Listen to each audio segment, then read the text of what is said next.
तो hello guys, welcome back to our channel Coxis. आज हम लोग डिस्कस करने वाले हैं एक ऐसे डिजीज के बारे में जिससे आप शायद ही बच सको। तो ये डिजीज होता क्या है? पहली बात तो ये हमारे ब्रेन को इन्फेक्ट करता है, ठीक है। दूसरी बात, ये एक्सट्रीमली हार्ड टू डिटेक्ट एक डिजीज है। इसको डिटेक्ट करना उतना भी आसान नहीं है। क्यों? मैं बाद में बताता हूँ। और एक बात, इसका कोई जाना क्योर नहीं है। हमारे प्रेजेंट मेडिकल नॉलेज में इसका कोई जाना माना क्योर नहीं है। यह अगर आपको हो भी गया तो डॉक्टर कोई जाना ट्रीटमेंट के माध्यम से ट्रीट नहीं कर पाएंगे। तो ये डिजीज होता क्या है, इसको जानने से पहले ये डिजीज किसके कारण से होता है इसको जानना ज़्यादा इम्पोर्टेंट है। तो ये डिजीज होता है प्रायन के वजह से। तो प्रायन्स क्या है? प्रायन्स होते हैं एबनॉर्मली फोल्डेड प्रोटीन्स।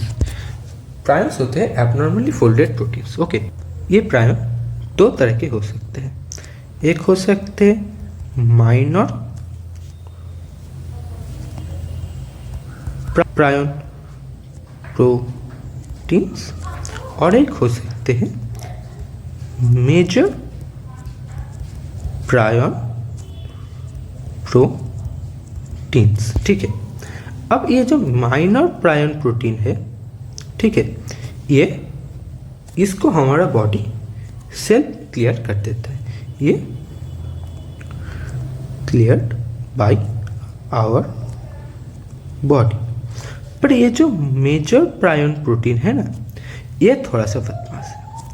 ये क्या करता है, ये और जो नॉर्मली फोल्डेड प्रोटीन है, ठीक है, नॉर्मल प्रोटीन्स को ये प्रायन्स में कन्वर्ट कर देता है। ये मेजर प्रायन प्रोटीन नॉर्मल प्रोटीन को भी प्रायन्स में कन्वर्ट कर देता है। तो अब क्या होगा, अगर ये क्लियर हो भी गया तब भी तो ये प्रायन तो रिमेन रहेंगे ना। तो ये तो फिर से चेन रिएक्शन करके फिर से नए प्रायन्स बनाएंगे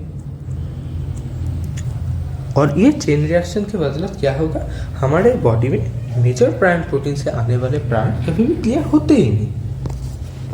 तब इसका इफेक्ट क्या होता है, ये जो प्रायन्स है ये हमारे नर्व सेल्स में क्लम्प बना देते हैं, ठीक है। यानी कि नर्व सेल्स में ये ब्लॉकेज कर देते हैं। ये क्लम्प के बदौलत क्या होगा, एक्शन पोटेंशियल ट्रांसपोर्ट नहीं हो पाएगा। एक्शन पोटेंशियल ट्रांसपोर्ट ब्लॉक हो जाएगा।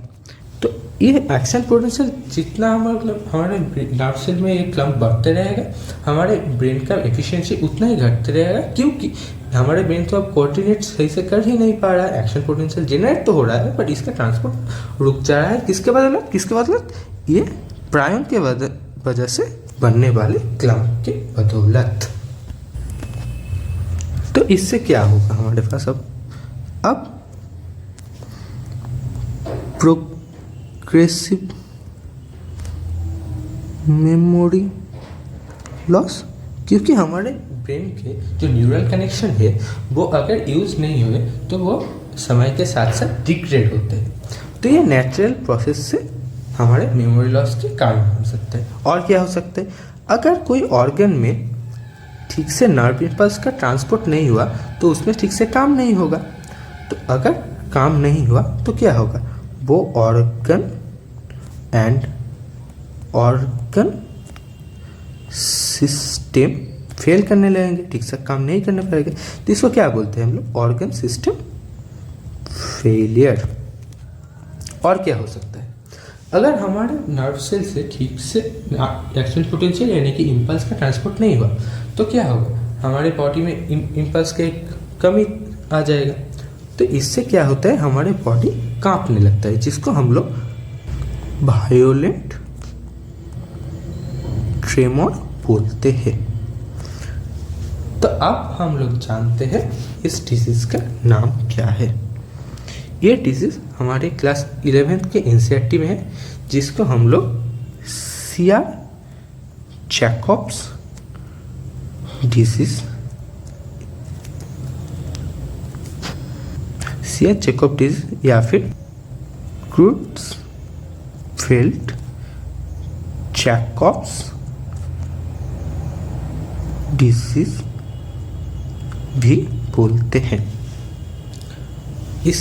ये क्रूट्सफेल्ड जैकब डिजीज इतना ही मतलब डेंजरस है कि ये अगर किसी पर्सन को हो गया तो विद इन 6 मंथ्स उसका डेथ हो सकता है, क्योंकि इसका तो कोई नोन क्योर भी नहीं है और ये तो उतना इजी से हम लोग डिटेक्ट भी नहीं कर सकते हैं।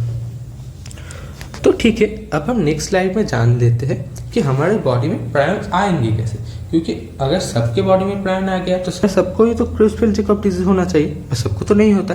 यानी कि हमारे बॉडी में ये जो प्रायन है वो कहीं ना कहीं से आते हैं। अब हम लोग नेक्स्ट स्लाइड में जान लेते हैं ये प्रायन आते कहाँ से। तो प्रायन्स हमारे बॉडी में मेनली 2 तरह से एंटर हो सकते हैं।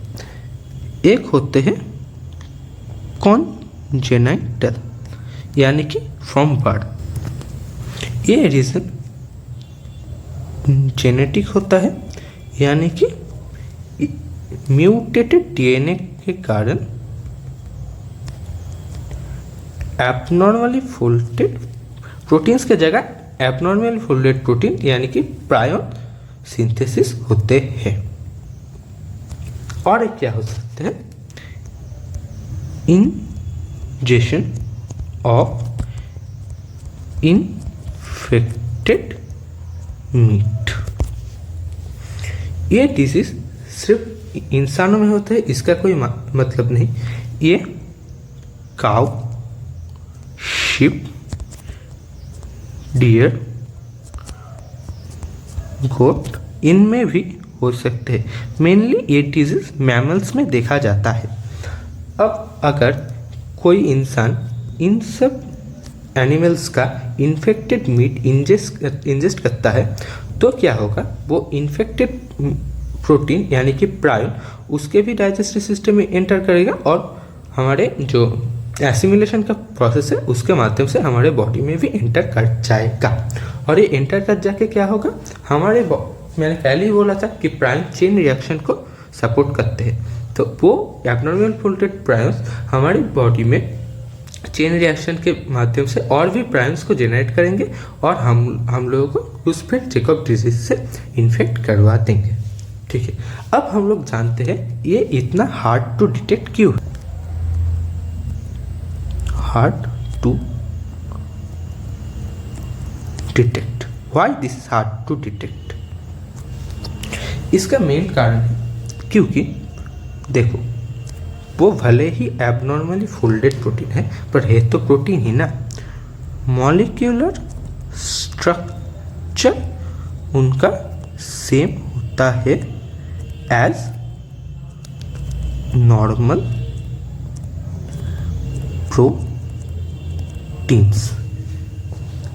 उनका मॉलिक्यूलर स्ट्रक्चर नॉर्मल प्रोटीन की तरह ही सेम होते हैं।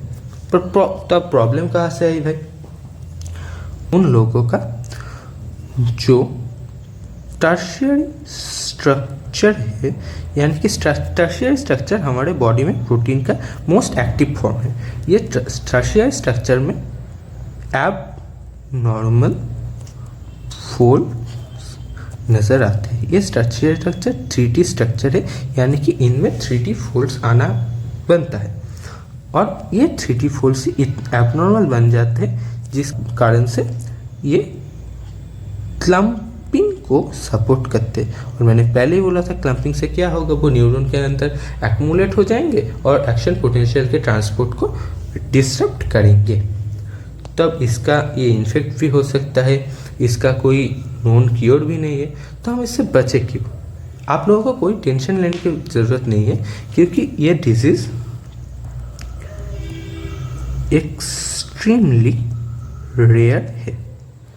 ये इतना ही रेयर है कि 10 लाख में से, गौर से सुनना, लाख में से किसी एक को ही ये CRT या फिर क्रूसफेल्ड जैकब डिजीज हो सकता है। तो आज हम लोग क्या जाने, आज हम लोग क्रूसफेल्ड जैकब डिजीज के बारे में जाने, प्रायन क्या है उसके बारे में जाने, और हमको क्यों कैसे बच के रहना है और हमको इससे क्यों डरना नहीं है इसके बारे में भी जाने। Thank you for watching the video, stay tuned for more.